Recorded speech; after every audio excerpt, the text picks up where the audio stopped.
उत्तर प्रदेश के बाद अब मध्य प्रदेश में भी पुलिस की सख्ती देखने को मिली। आपको बता दें 45 किलोमीटर दूर खोरई तहसील में लगभग 3:45 बजे कांग्रेस कार्यकर्ता अपने नेताजी की अगुवाई में खोरई एसडीएम को ज्ञापन देने जा रहे थे। आपको पूरा मामला इस तरह हम बता रहे हैं। बता दें कि कुछ शरारती तत्वों ने नगरीय प्रशासन मंत्री भूपेंद्र सिंह के विधानसभा क्षेत्र खोरई में बने सेल्फी पॉइंट को तोड़ दिया था, जिस पर बीजेपी के कार्यकर्ताओं ने कांग्रेस के कार्यकर्ताओं के ऊपर मामला दर्ज करवाकर उन्हें बंद करवा दिया, जिसको लेकर कांग्रेस के पूर्व विधायक अरुणोदय चौबे की अगुवाई में हजारों की संख्या में कांग्रेस कार्यकर्ता एसडीएम खोरई को ज्ञापन देने जा रहे थे। जो दोषी हो उन पर कार्रवाई की जाए। वो समय निकल गया जब गुंडागिर्दी चलती थी, अब नहीं चलने वाली गुंडागिर्दी। अब गुंडों का राज खत्म हो गया, अब गुंडों का राज नहीं चलने वाला। निकल गया वो समय, निकल गया वो समय जब गुंडागिर्दी होती थी। अब गुंडागिर्दी करेंगे तो उसी तरह से जवाब दिया जाएगा। गुंडागिर्दी बर्दाश्त करेंगे और इसलिए जब तक गिरफ्तारी नहीं होती, जब तक जो लोग हैं उन पर एफआईआर नहीं होती, तब तक हम सब यहाँ धरने पर बैठेंगे और मैं स्वयं आपके साथ धरने पर बैठूंगा। बोले भारत माता की।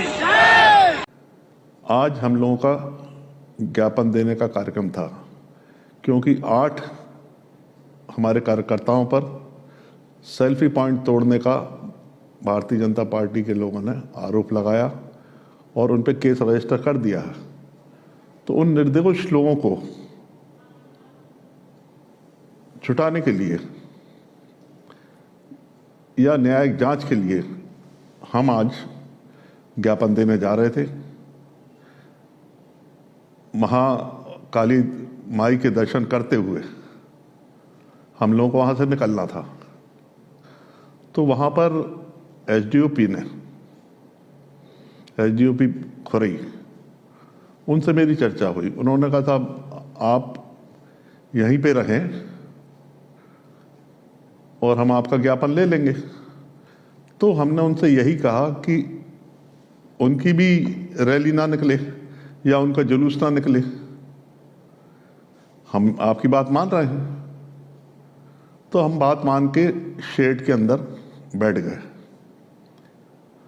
उसके बाद उनका जुलूस आ गया और उन्होंने नारेबाजी शुरू कर दी। नगर पालिका के सामने का वाकया है ये। एसडीओपी ने मुझसे कहा कि आप लोग अब यहाँ से निकल जाइए पीछे से और आप तहसील पहुँचिए।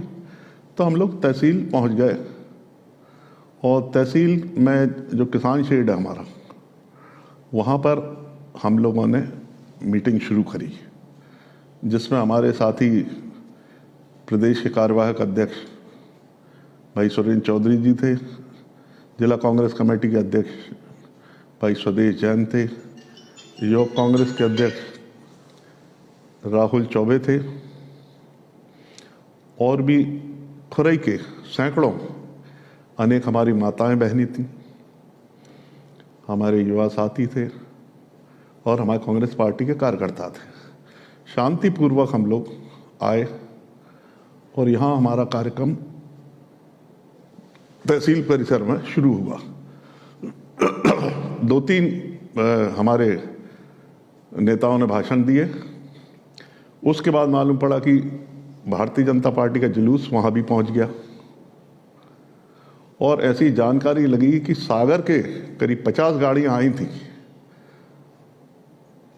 जो मंत्री जी के भतीजे लेके आए थे और वो ये चाह रहे थे कि माहौल बिगड़े और अशांति हो शहर में। तो हमने कहा ठीक है, एसडीओपी ने कहा कि आप ज्ञापन दे दीजिए। हमने कहा ठीक है। तो हमने ज्ञापन तहसीलदार साहब को सौंपा। हम लोग ज्ञापन सौंप ही रहे थे, इतने में वहाँ भी पुलिस ने लाठीचार्ज शुरू कर दिया। तहसीलदार खान को भी लाठियाँ पड़ी। जैसे तैसे हमारे कार्यकर्ताओं ने हमें वहाँ से निकाला हम लोगों को और हम लोग कोर्ट परिसर में आ गए। बता दें कि उनका कहना था कि निर्दोष लोगों के ऊपर झूठे मामले दर्ज न किया जाए और जो निर्दोष है उन्हें छोड़ दिया जाए। हजारों की भीड़ देखकर बीजेपी के लोग पर आरोप है कि वे बौखला गए और करीब आधे घंटे के अंतराल में बीजेपी के लोग पार्टी का झंडा लेकर पहुंच गए। फिर क्या था, दोनों पार्टी के कार्यकर्ता आमने सामने, तनाव का माहौल बन गया। पुलिस ने भी भीड़ को रोकने के लिए अपने बल का प्रयोग किया, पूरी ताकत से उन पर टूट पड़ी। कहते हैं कि खूब लाठी भांजी, कुर्सियां टूटी। यहाँ एक बात को समझ में आती है कि कांग्रेस पार्टी के नेता और कार्यकर्ता अपने कार्यकर्ताओं को बचाने के पक्ष में शांतिपूर्ण प्रदर्शन करने की बात कर रहे हैं, तो वहीं दूसरी तरफ भाजपा भी कुछ इसी तरह की बात कर रही है।